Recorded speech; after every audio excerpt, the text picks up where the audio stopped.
Amigos, tudo bem? Tudo tranquilo? Tudo na paz? Seguinte, eu vou explicar para vocês por que Sérgio Moro se elegeu como senador do Paraná e por que Sérgio Moro não vai se reeleger nas próximas eleições como senador e nem como deputado, tá? Eu vou colocar aqui para ficar bem claro. Força pela polícia para depor Lula. Aqui são ligações interceptadas pela Polícia Federal 9 anos atrás, que foram publicadas ali no Jornal da Record. E a gente vai ouvir aqui um trecho que é o Lula conversando ali com... Vocês vão ver. Houve de um amigo, o cientista político Alberto Carlos Almeida, o conselho para virar ministro e escapar da Lava Jato. Eu acho, tá? E uma coisa que está na mão de vocês. É ministério, acabou. Sabe, eu acho que a vacilação da parte de vocês, estou falando genericamente, de um modo geral, tá? É uma guerra política, uma disputa política. O cara lá, juiz, etc., mas é um tucano, na verdade. Tá falando Sérgio Moro.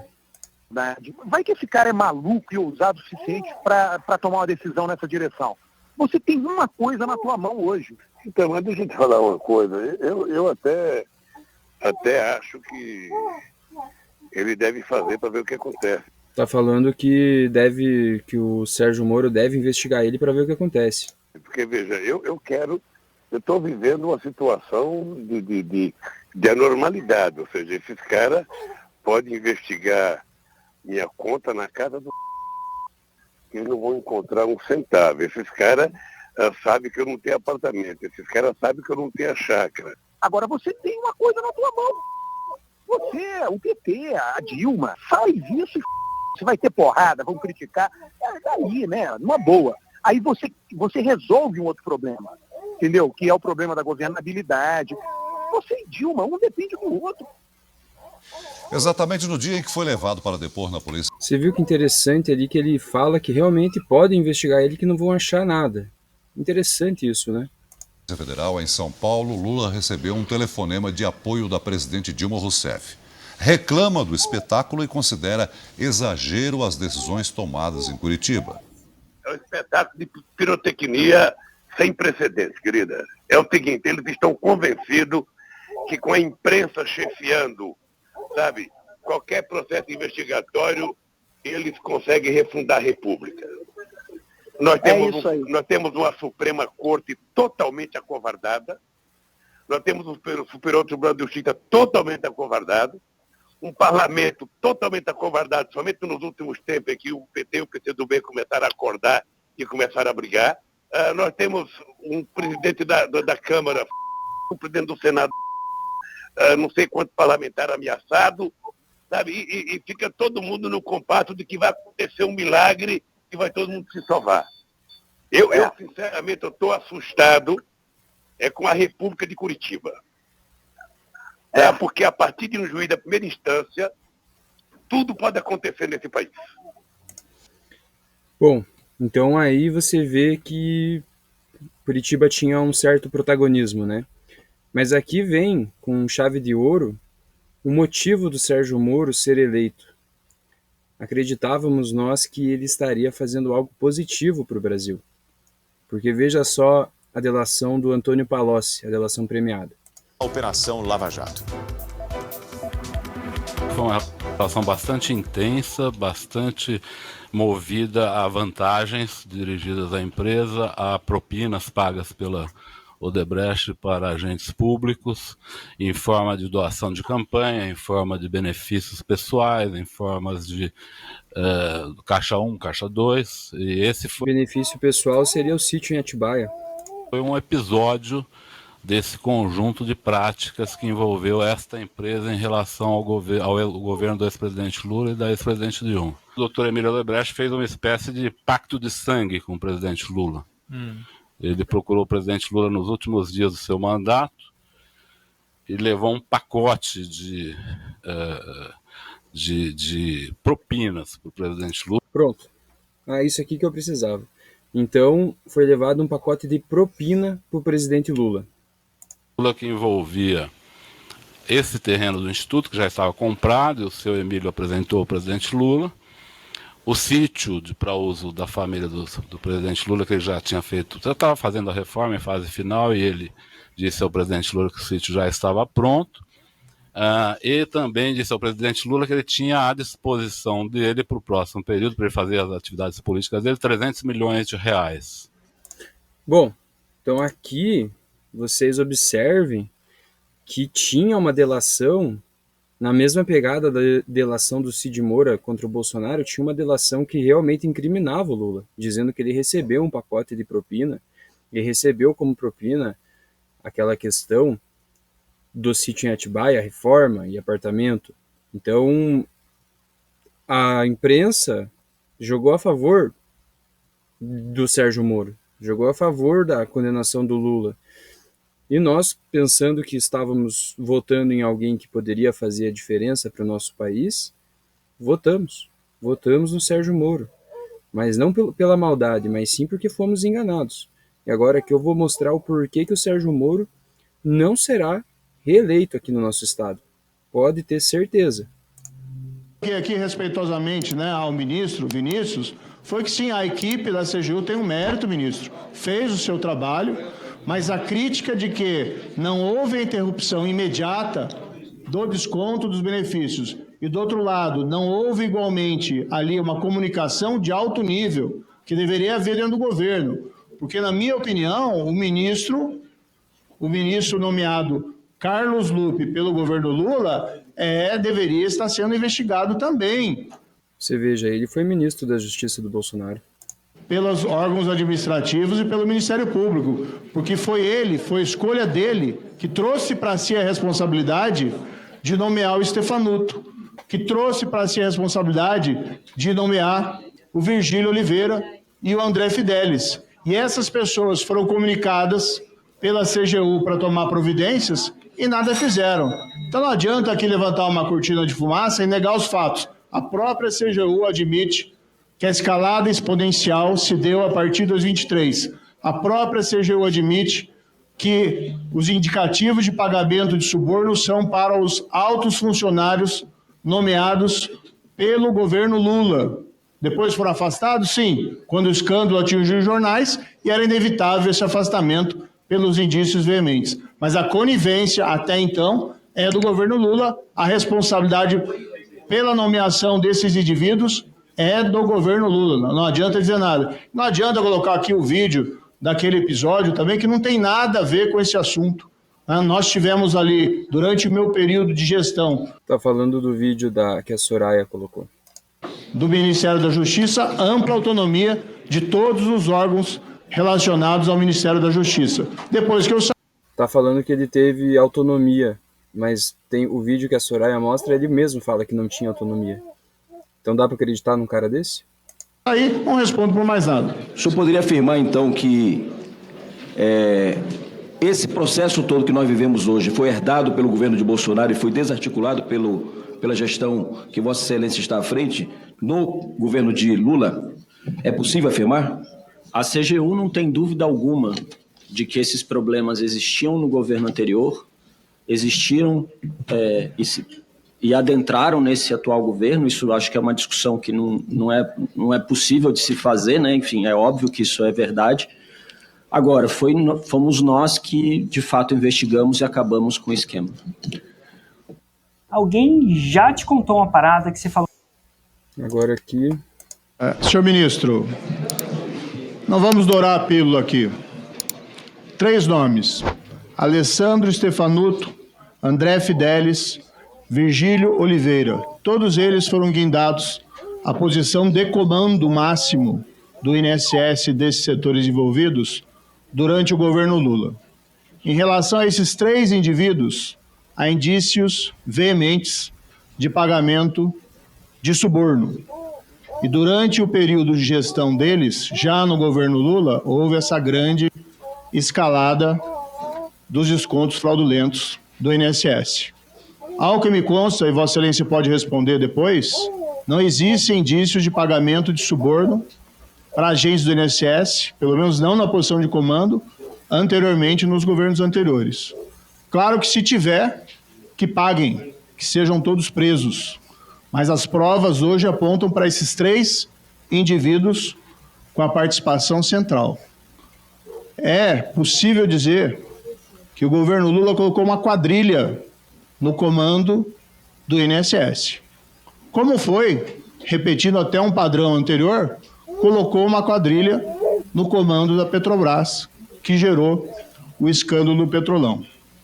De fato, reconheço aqui que a equipe da CGU fez um trabalho técnico, mas é o próprio ministro Rui Costa que critica o desempenho de Vossa Excelência por Vossa Excelência não ter comunicado ninguém de alto nível em relação a esses desmandos. Então, a minha primeira pergunta que faço a Vossa Excelência confirma que não comunicou nenhum ministro e nenhum secretário da pasta do Ministério da Previdência? Eu sou ministro do governo Lula, assim como o senhor foi ministro do governo Bolsonaro. Eu tenho muito cuidado com a minha função como ministro, senador Sérgio Moro. Minha função como ministro pressupõe, entre outras coisas, eu ter a capacidade de tomar decisões sob minha responsabilidade. Mas a pergunta é objetiva. Vossa Excelência comunicou algum ministro do governo Lula? Que não. Não comunicou? Disse que não, havia uma investigação em curso. Comunicou algum secretário da Previdência, o secretário executivo, por exemplo? Não. Eu não. Quando o senhor respondeu à entrevista do Rui Costa no Globo, o senhor disse o seguinte: a preocupação do ministro Rui é super legítima, etc, etc, etc. O senhor mencionou, houve reuniões com a Previdência envolvendo secretários. Quais secretários? Não, são declaração reuniões... do senhor. Sim, mas não minhas. Reuniões da minha equipe com o Ministério da Previdência dentro do GTI. Qual secretário? Não lembro qual secretário exatamente. Mas Vossa Excelência reuniões... que declarou aqui, envolvendo secretários, nível de secretariado, pelo que eu entendi. Sim, não foi isso que aconteceu? Eu não preciso saber o nome do secretário. Eu sei que a minha equipe se reuniu dentro do GTI, as atas todas do GTI estão à disposição da comissão. Eu tenho aqui as reuniões, havia reuniões, havia secretários do Ministério da Previdência, é isso que eu soube. Ministro, eu tenho aqui as reuniões, então a primeira que eu tenho aqui é 13/7/23, pode ser que seja 13 de junho. Quem estava presente? A Eliana Viegas, que veio aqui da CGU. Presente, Alessandro Stefanuto, 28/11/23. A Eliane de novo aqui, presente. Quem está presente? André Fidelis, em 22/4/24. A Eliane Vegas, de novo, quem está presente? Alessandro Stefanuto e André Fidelis.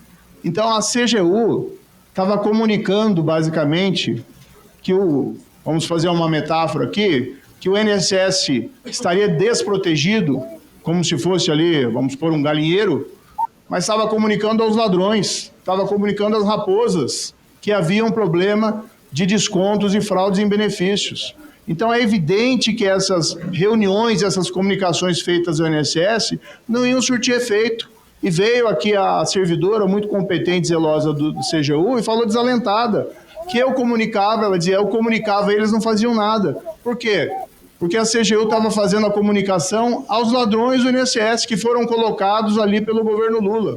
Então era evidente que nesse cenário Vossa Excelência deveria ter comunicado um ministro de alto nível ou um secretário, porque não estava surtindo efeito essas comunicações, porque estavam comunicando as pessoas responsáveis pela fraude, que inclusive foram afastadas.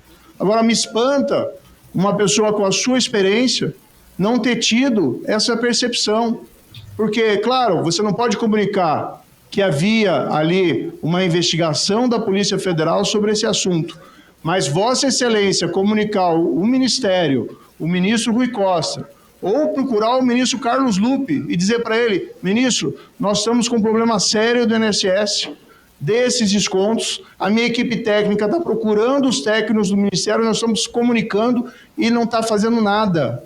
Vossa Excelência não procurou o ministro Carlos Lupe? Não procurei o ministro Carlos Lupe,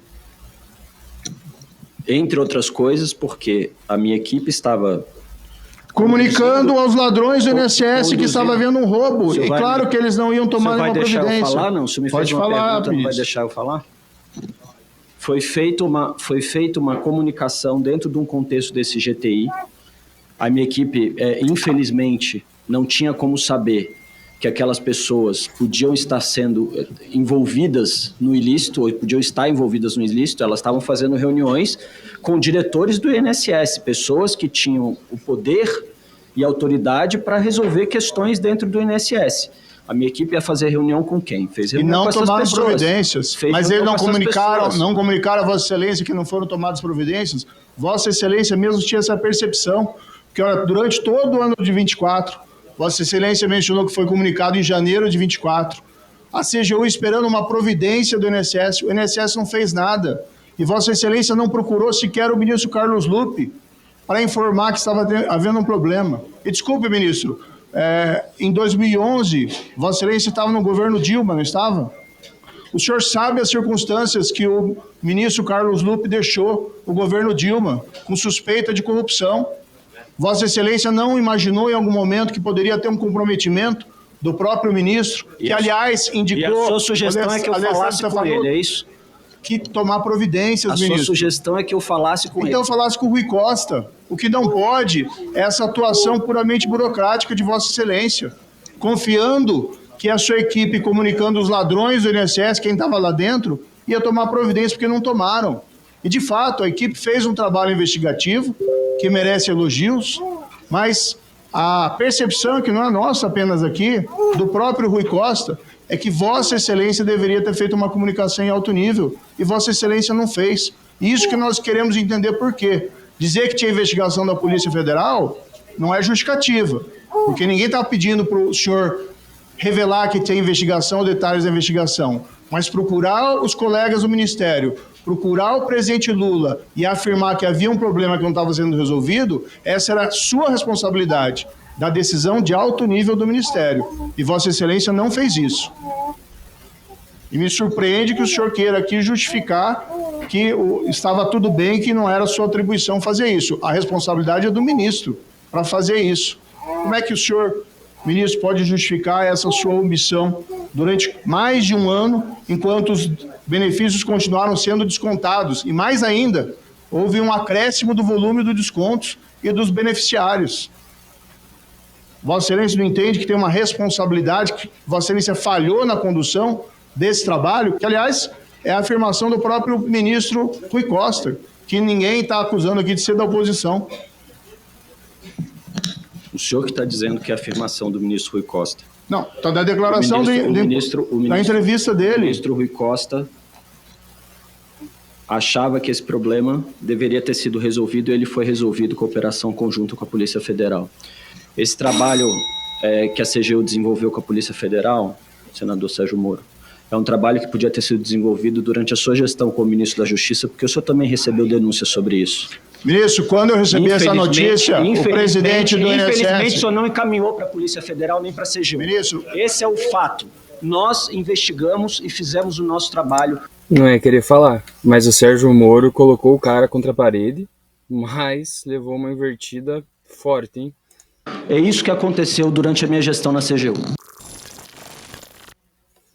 Sinceramente, para mim ali o cara fugiu, hein? Fugiu do questionamento do Moro, hein? Vamos ver agora esse último vídeo aqui da mídia ninja. Vamos ver aqui o que... O deputado Orlando Silva. Artigo 14. O senhor não foi citado, excelência. Eles botam um ofício, faz uma acusação. Não, excelência. Fez uma acusação, excelência. Vossa Excelência não foi citado. Ele fez uma acusação e botou um ofício e disse que ia prevaricar. O nome estava ali na tela. Não, excelência. Não, Vossa Excelência. Nós fizemos um acordo de procedimentos aqui. A citação não foi feita nominalmente. Aqui é uma acusação de prevaricação, que ele mostra um ofício. Senhor presidente, aí é uma coisa Deixa eu responder. Aí é uma coisa Senador diferente. Sérgio Moro, a solicitação do artigo 14 está negada. Presidente, eu vou solicitar que o pessoal coloque aí para mim o primeiro slide que eu pedi para apresentar. É um ofício sobre um assunto de descadastramento junto ao INSS de empresas que praticam descontos abusivos, de 1º de agosto de 2019. E a vocês que eu pudesse começar do início, enquanto eles acham, presidente, para não atrasar, se eu desse o tempo normal. Pode ser, presidente? Pode ser? Porque eu tenho tempo normal, senão não vai dar tempo. Pode voltar o tempo, por favor? Isso é importante, que isso é do... Bom, agora esse senhor aí vai rebater tudo isso que o Sérgio Moro falou aí nesse vídeo que a gente acompanhou. PROCON, de 1º de agosto de 2019. Ali vocês vão ver no segundo parágrafo que diz que durante a reunião é um ofício do PROCON que foi enviado ao governo, na época, Bolsonaro, já colocando uma série de irregularidades do INSS, 1º de agosto de 2019. E no segundo parágrafo diz: durante a reunião, o diretor executivo do PROCON, Fernando Capes, ou Capês, levou sua preocupação com os descontos abusivos realizados nos benefícios aposentados por associações em parceria com seguradoras, empresas de serviços e instituições financeiras, que desde 2017 foram registrados mais de 16 mil atendimentos PROCON São Paulo e em PROCONs municipais conveniados com as seguintes empresas. E no primeiro parágrafo, veja bem, servimos no presente para cumprimentá-los e informar que o diretor executivo do PROCON esteve em reunião no Ministério da Justiça com a participação do ministro, eu vou chamar de amarelo, para não pedir resposta, não que ele tenha amarelado, mas eu já tenho o azul, então fica o amarelo, do secretário nacional do Consumidor e do presidente do INSS, Renato Vieira.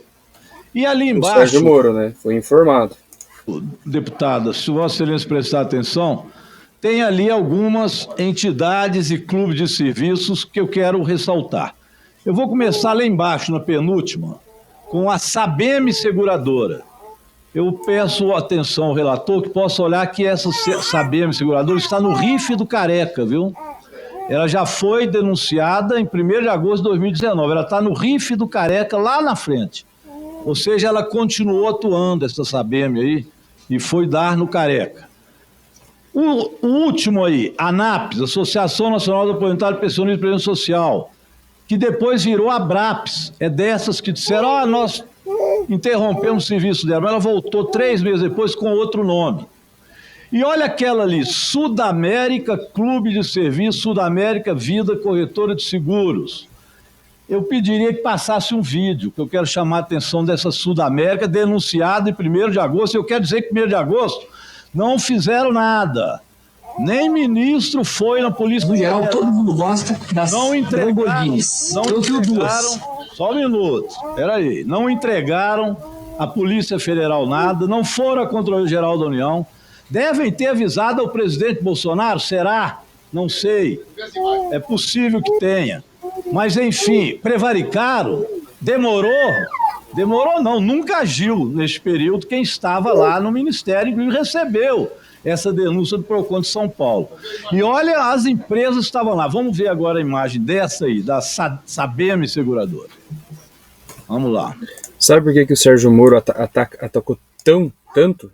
Porque o dele tá na reta. Vamos lá.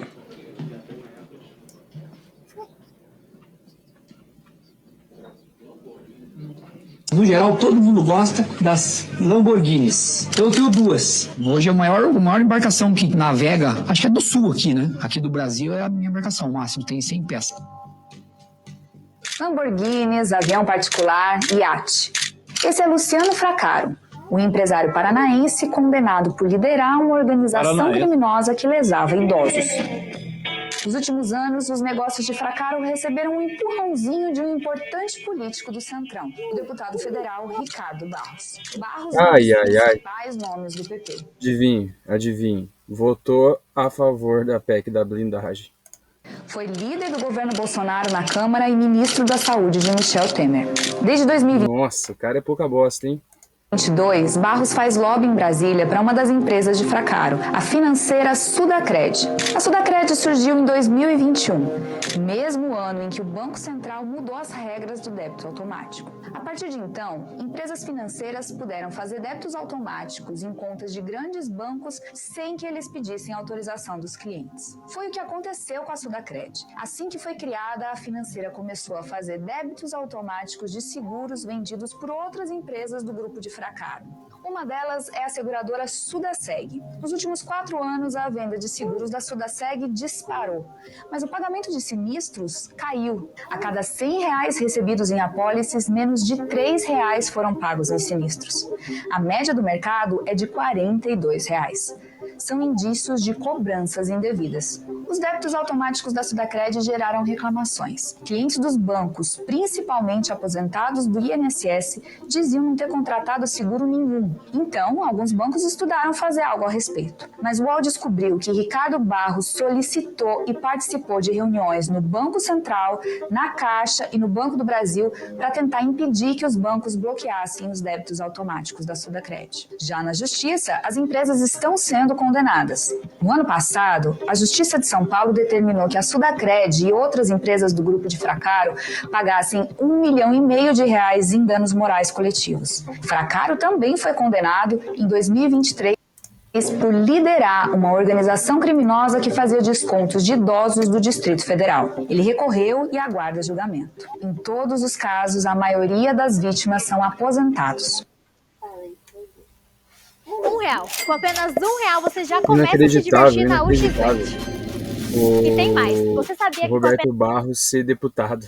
Meu Presidente, Deus. isso é de 1º de agosto de 2019.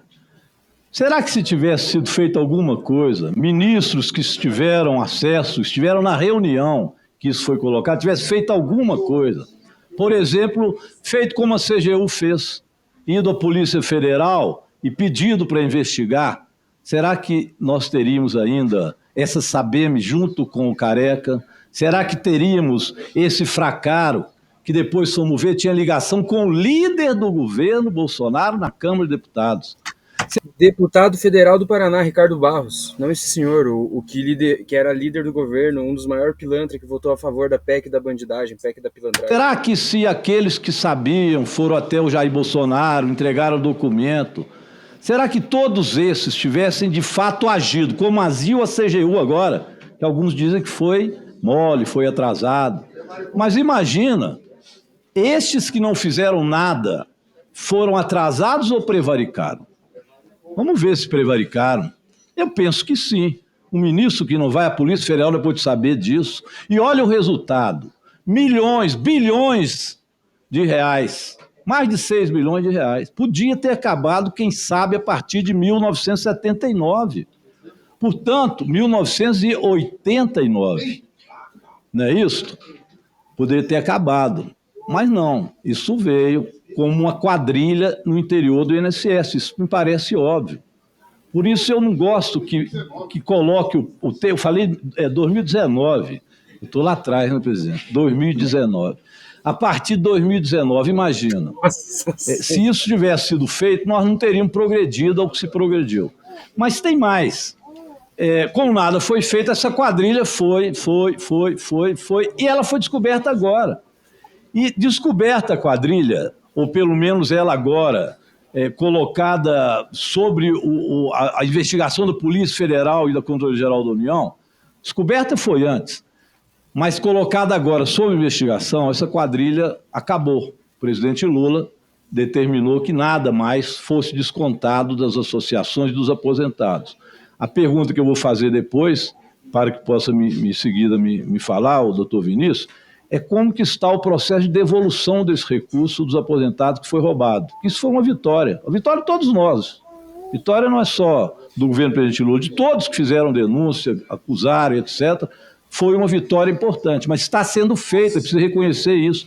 E podia ter sido feita a partir de 2019.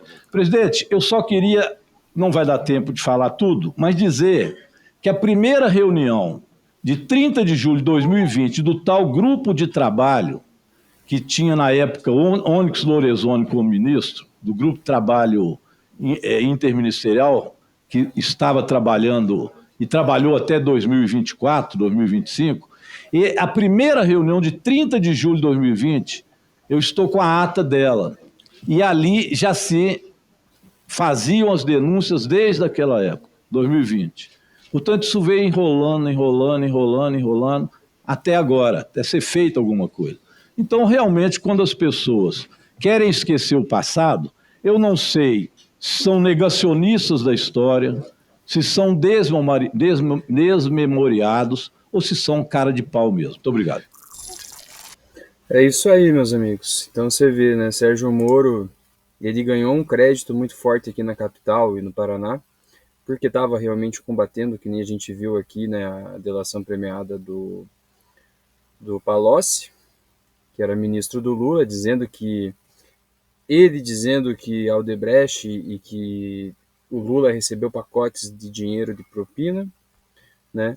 O sítio de Atibaia era propina, então a gente teve essa denúncia, então teve motivo do Sérgio Moro se eleger, mas como a gente vê, o Sérgio Moro prevaricou na denúncia do INSS e hoje, com toda certeza, não será reeleito mais aqui no Paraná. Um abraço a todos.